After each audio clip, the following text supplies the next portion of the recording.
The laughter hit me like a jolt, ripping me from sleep at 2:47 a.m. A wine-soaked cackle that echoed through my open window. Not kids sneaking a swim, but a full-blown party in my backyard pool. I grabbed my phone, heart sinking, and opened the camera feed. There they were, 11 people, led by Vanessa Reed, the HOA president, treating my pool like a Vegas resort. She lounged on my favorite float, sipping from my glass pitcher, her Bluetooth speaker blaring as she played DJ. My finger hovered over 911, but I stopped. Vanessa didn't know about my secret weaponal heat-activated, non-toxic blue dye in the pool that would turn their skin cerulean after 10 minutes. Sipping coffee on my patio, hidden by hedges, I watched the chaos unfold, knowing this Ohio summer was about to become legendary. I hadn't always been the guy rigging pool traps. A back injury from my old warehouse job made swimming my therapy, so I bought this house for its secluded pool, framed by a cedar fence and blooming azaleas. It was my heaven, a place to heal. But Vanessa, with her platinum hair and clipboard, had other plans. She moved in 2 years ago, her fake smiles masking a hunger for control. On day one, she warned about water waste, hinting my pool should be a community asset. I caught her peering over my fence, testing the gate, snapping photos. I posted private property signs and told her the pool wasn't shared. She didn't care. A neighbor, Clara, warned me, Vanessa's obsessed with pools. She bullied the last guy with one into selling. Yours is her price. After kids stole cushions and someone left a watermelon in my pool, I installed cameras and the dye system, inspired by my cousin, a chemical engineer. You can't stop trespassers, he said, but you can make them regret it. The dye, invisible until body heat activated it, was legal, safe, and perfect for exposing intruders. That night, the dye worked its magic. A woman in a sparkly swimsuit screamed, "Why am I blue?" A guy in the shallow end panicked, "Is this algae? Am I dying?" Vanessa, legs glowing blue, tried to calm them, "It's just the lights." But a phone flashlight revealed the truth: arms, necks, faces, all smoke blue. Chaos erupted. Guests slipped on the deck, toppled chairs, tangled in my hose. Vanessa, blue streaks running down her face like war paint, shrieked as a towel smeared the dye worse. Max, my retriever, barked in glee. I stepped into the motion light. "What are you doing in my yard at 3 a.m.? Vanessa stormed over, dripping in my stolen flip-flops. "What did you do to us?" I pointed to the camera. "Food-grade dye, harmless. Trespassing. Not so much." She fumed, claiming the pool fell under HOA view preservation rules, a lie so bold I laughed. "Want me to send this footage to the sheriff or your husband first?" Her guests fled, one googling the blue skin cure, another whining about baths. Vanessa, humiliated, led the saggy retreat, vowing a complaint. By dawn, I'd shared the footage with HOA Vice President Ellen, captioning it "Unauthorized Pool Party."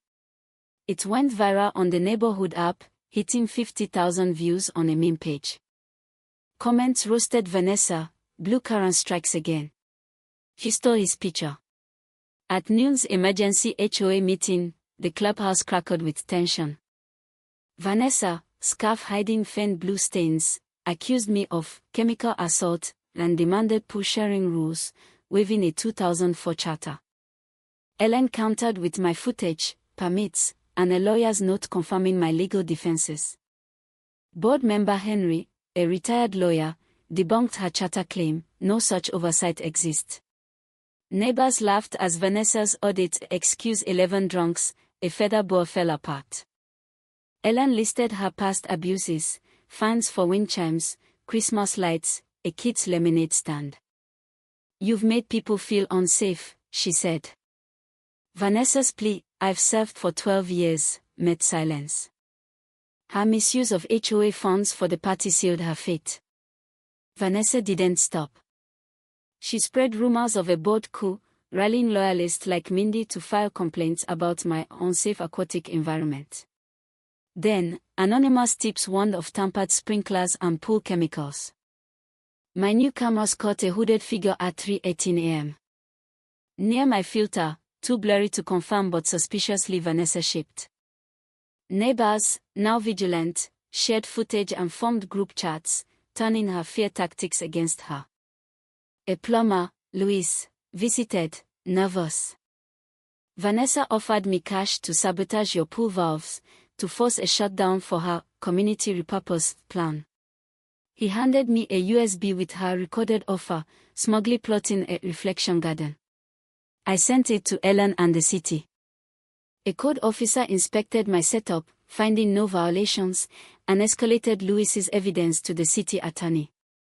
The next HOA meeting was a reckoning. Packed with residents, it felt like a courtroom. Ellen played Luis's recording, Vanessa's voice plotting sabotage. Footage of her trespassing and neighbors' testimonies, fines for kites, bird feeders painted her as a tyrant. Marcus, a quiet dad, spoke, "You find my 6-year-old for chalk drawings." The vote was swift, 30-1 to remove Vanessa, with only her vote dissenting. She screamed, "This is a coup," and stormed out, her scarf slipping to reveal blue streaks. A blogger's photo of her exit, captioned, "HOA Small Fleece," went viral. Vanessa's final gambit was a podcast, Suburban Sentinel, ranting about her blue nightmare. It flopped, shared only by 2 loyalists. She tried a lawsuit for emotional distress, but my lawyer, Mike, crushed it with evidence, earning her fines for trespassing, fund misuse, and nuisance violations, plus community service. The HOA audit ousted complicit board members, and Ellen became president, enacting fair rules and a bylaw requiring 2/3 approval for community projects, killing Vanessa's wellness center dream. At the Blue Splash Bash, in my backyard, neighbors celebrated with blue glow sticks and sarcastic shirts, "Blue looks good on me." A slideshow of Vanessa's memes drew cheers.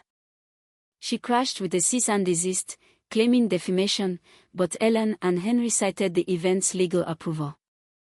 Marcus, holding his daughter's hand, said, "You controlled us, not united us." Applause drowned Vanessa's protest. She fled, tires screeching.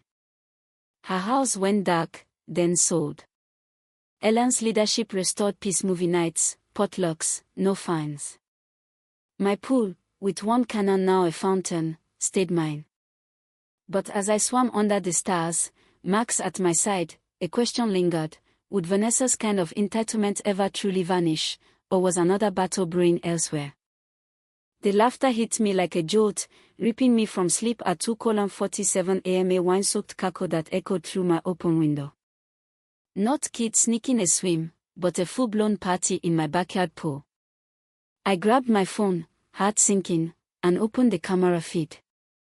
There they were, 11 people, led by Vanessa Reed, the HOA president, treating my pool like a Vegas resort.